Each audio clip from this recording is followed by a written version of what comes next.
Okay, so I'm gonna post this on my YouTube channel. So yeah, I just gave you a brief of what I was gonna do. I think I'm going to actually do the fact that cheaper than therapy at this point. Um, so I will go more into with who I was dating. Yes, I think everything else from the last video. I apologize. Um, I will go more into who I was dating, what ended up happening in our relationship, everything like that. So my divorce was finalized as of June 18th of this year. I was dating a narcissistic person. I actually got engaged to him 10 days pretty much after we started dating, which was February 12th.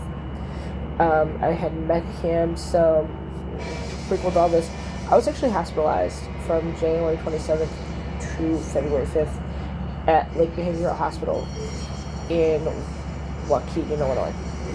So northern Illinois, not that far from the Wisconsin border, except where I was at the Wisconsin border, they were more toward the Milwaukee side, where I was more toward the Janesville side, if that makes sense. If you know Illinois, perfect. If you don't, Janesville, Wisconsin is southern Wisconsin. Milwaukee, Wisconsin is also part of southern Wisconsin, or more like middle southern Wisconsin, where Janesville is pretty much southern Wisconsin, near like Beloit and all that. Because I used to work in Janesville. I used to go into South Beloit too. Anyway, so I started dating a guy, didn't realize the narcissist personality existed at that point in time. I had seen it in some people, not a lot of people. I saw it full blown in him. I started following a woman on Facebook, which apparently she's also on TikTok too, which I need to find her on TikTok, because I feel 100% of her pain. And when I say I feel 100% of her pain, I legitimately mean I feel 100% of her pain, no matter what, because she's currently in the same situation I was in. The difference is I got out. Not by choice. He left me. And I didn't realize that I was still so attached that I wanted to hit back. I tried to get him back. Didn't happen. Thank God. I'm very grateful for that.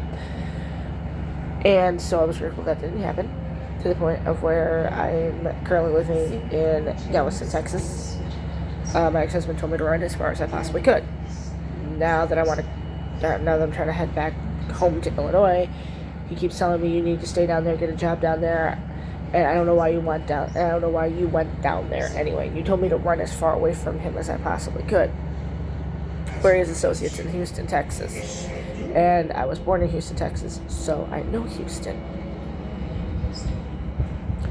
So, this is the whole situation of that now that we're in a time crunch to get me back to Illinois as quickly as possible at this point. Because I have accepted a job out in Illinois. It's just the whole thing of that. I need to get to that job. So, anyway. And he'll never know when I'm back in Illinois, if he even knows when I'm back in Illinois. He just knows that he sees me at our court date, which the next one is December 18th. I did miss the November one on purpose due to the fact that I was like, I'm not going to go out there. I didn't have the time or money or energy to even get back to Illinois. And just to go sit there to be postponed to December. And then when I go out there in December, that'll be postponed until January, and then it'll go from February. What they're trying to do is they're trying to run the clock out on this case. That they're just trying to run it as best as they can. 2 years, and then he'll get time served, even if he doesn't go to jail. I mean, he can go to jail anywhere between now and my next court date. Or he can go to jail between now and when our court date's going to be in January when we have one. Sorry, I'm turning off the air here. It's a little chilly now. I mean, it's like 70 degrees out. It's just a little cold here. I've got a t-shirt on. So, it's just the whole situation that his lawyer's trying to run the clock out on this. That's what they did with the one case where he did molest a 15-year-old girl. And what they ended up doing is that went to time served. Because he was in jail when he was, had to appear in court. Now, the whole situation is that his child's mother, and we set him up for the arrest. I freely admit, we set him up for that arrest. 100%, we set him up for that arrest. Because she saw it happen. I said, yeah, you need to call the cops. I said, I'm scared. Then apparently I grew my backbone back because my ex-husband said, why did she call the cops and not you? Technicality, he called the cops on himself. I just told him that everything was perfectly fine, that it was an accidental dial, that my stepson was in the car, he had my phone and dialed 911 on accident. I didn't realize that he had done that till after it clicked into my car, and I was like, oh my gosh. And then it happened. At that point in time, because he was in the car with me, I could not tell them anything. Had I walked away and had my phone, I could have called 911 and just disconnected it from my phone and said, hey, look, this is what just happened. And they would have arrested him that night. Also, in instances of that too, I was walking away from my car, I was walking away from my purse, I was walking away from my phone, I was walking away from my life at that point in time. I was going to walk up to some place that actually could take me back to my house and just tell him, let him have the car for the night. I will figure out a way to get back out here. I will figure out everything. I will just go stay at my house in Belvedere until somebody can drop my car off to my house in Belvedere. Because they even asked me where I was actually from. I said, I have a home in Belvedere. Why are you out here? I'm out here with my boyfriend, my fiance right now. You know, and they even questioned stuff. They said, why are you all the way out here with him? They're like, can't you find guys out there? Yeah, I can. But it's just the whole situation. Who do I want to date out there? And at this point in time, yes, I was very weirded out with a lot of stuff. But the gist of the story is, don't let anybody put their hands on you. Because he swung on me numerous times throughout our relationship. Like, he spat on me, we were in his apartment, he would yell at me, and then be like, oh, keep your voice down. You're the one yelling, not me. And he had me on like 360. I went to the bathroom, legitimately. I went to the bathroom. And he's like, where are you at? I said, I'm in the bathroom. What are you doing in the bathroom? I'm using the bathroom. I had to relieve myself. Why does it say your location is next door in the apartment next door? Why are you sleeping with the guy next door? I'm your neighbor, sir. And which way? Are we talking to the left or to the right? Because your bathroom was to the left of the one neighbor. Your bedroom was to the right of the one neighbor. So, how? How am I actually with one of your neighbors sleeping with him? Didn't know that. So it was the whole situation that I got yelled at for every little thing I did.